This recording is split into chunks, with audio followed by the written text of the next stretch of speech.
menggodanya. Diriwayatkan Rasulullah sallallahu alaihi wasallam bersabda, "Annal 'abda idza kana 'indal maut qa'ada indahu syaitanan."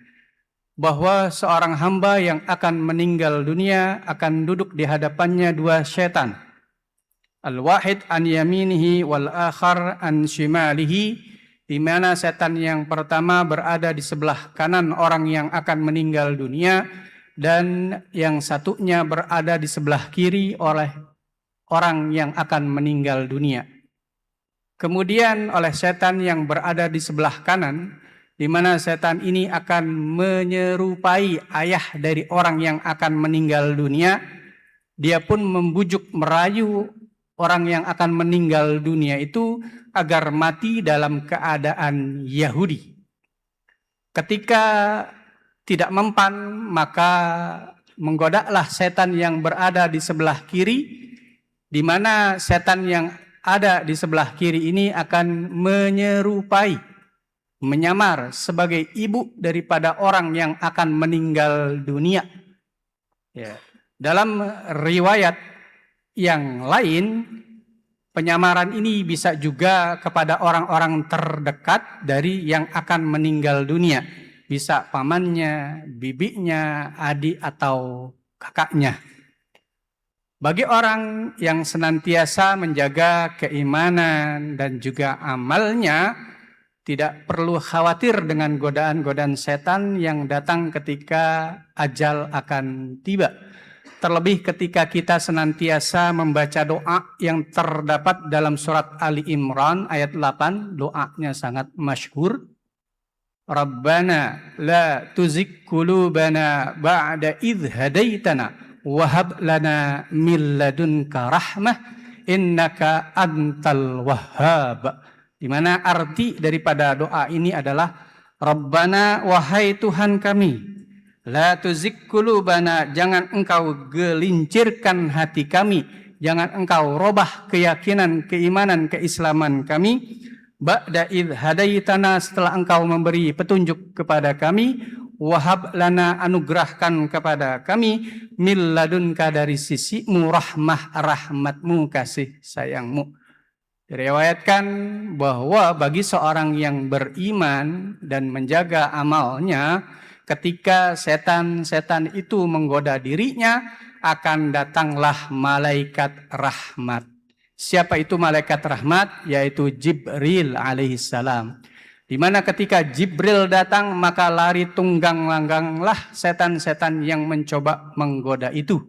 Kemudian Jibril mengabarkan kepada orang yang akan meninggal dunia, saya adalah Jibril, matilah kamu dalam keadaan agama yang hanif, agama Islam. Maka tersenyumlah orang yang akan meninggal dunia. Maka tak jarang ketika ada orang yang meninggal dunia, kita melihat dalam keadaan tersenyum. Jemaah sekalian, kisah-kisah tentang datangnya setan menggoda orang yang akan meninggal dunia dikisahkan di dalam kitab ini. Di antaranya terjadi pada seorang ulama, Ahmad bin Hanbal, seorang ulama madhab. Ya, ketika beliau akan meninggal dunia, beliau ditemani oleh anaknya, putranya, Abdullah bin Ahmad bin Hanbal. Ya. Beliau ketika dalam keadaan sakaratul maut keluar keringat sampai membasahi janggutnya. Maka sebentar-sebentar Abdullah sang putra menyeka, ya, mengeringkan janggut beliau yang basah. Kemudian suatu saat ketika dalam sakaratul maut, Imam Ahmad bin Hanbal mengatakan, tidak. Sang putra merasa kebingungan apa yang terjadi dengan ayahnya. Tidak lama kemudian ia pun bertanya ketika ayahnya sudah siuman, apa yang engkau lakukan? Apa yang engkau katakan? Apa yang terjadi dengan engkau?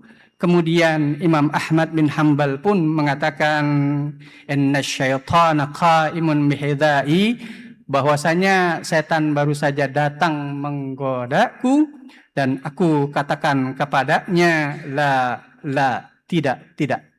Jemaah sekalian, Dalam surat Qaf ayat 22 Allah menjelaskan ya bahwa seseorang yang akan meninggal dunia dibuka mata penglihatannya yang tadinya tidak terlihat diperlihatkan oleh Allah. Kasyaf. Fakashafna anka ghita'aka fabasarukal yawma hadid. Itu ayatnya. Jadi yang tadinya tidak terlihat diperlihatkan oleh Allah Subhanahu wa taala, termasuk setan, malaikat. Kemudian masa depan ia apakah di surga ataupun di neraka.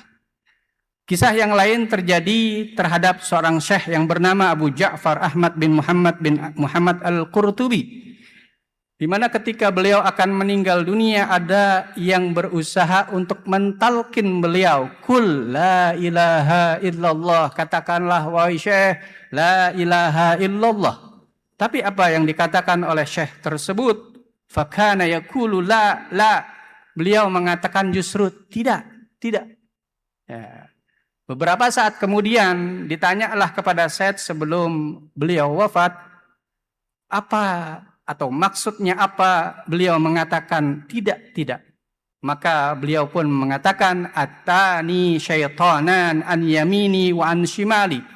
Baru saja datang ke hadapanku dua setan dari sebelah kanan dan sebelah kiriku. Yaqulu ahaduhuma, di mana setan ini berkata, salah seorang dari setan itu, mut yahudiyan fa innahu khairul adyan. Matilah engkau dalam keadaan Yahudi karena Yahudi adalah sebaik-baik agama. Kemudian setan yang lain dari sebelah kiri mengatakan mut nasraniyan fa innahu khairul adyan. Matilah engkau dalam keadaan Nasrani karena itu adalah sebaik-baik agama. Fakuntu aqulu lahuma, maka aku jawab ya godaan setan itu dengan jawaban la, tidak. Jadi jawaban la ini bukan kepada orang yang berusaha membimbing beliau mengucapkan kalimat la ilaha illallah, tapi jawaban beliau kepada setan yang mencoba menggodanya. Karena itu jamaah sekalian, ketika kita mencoba menalkin dengan kalimat la ilaha illallah kepada orang soleh, orang yang kita kenal dengan orang yang baik, suatu saat mungkin ketika dia mengucapkan kalimat la tidak, ketahuilah bahwa kalimat la itu bukan ditujukan untuk kita yang berusaha membimbingnya mengucapkan kalimat la ilaha illallah, tapi la itu untuk setan yang terus menggodanya. Kemudian ada kisah juga terjadi kepada Rabi bin Syabrah. Beliau adalah abidan bil Basrah, seorang ahli ibadah yang tinggal di Basrah di Irak. Suatu ketika beliau menemukan orang yang akan meninggal dunia. Kemudian beliau berusaha menalkin membimbingnya dengan kalimat la ilaha illallah.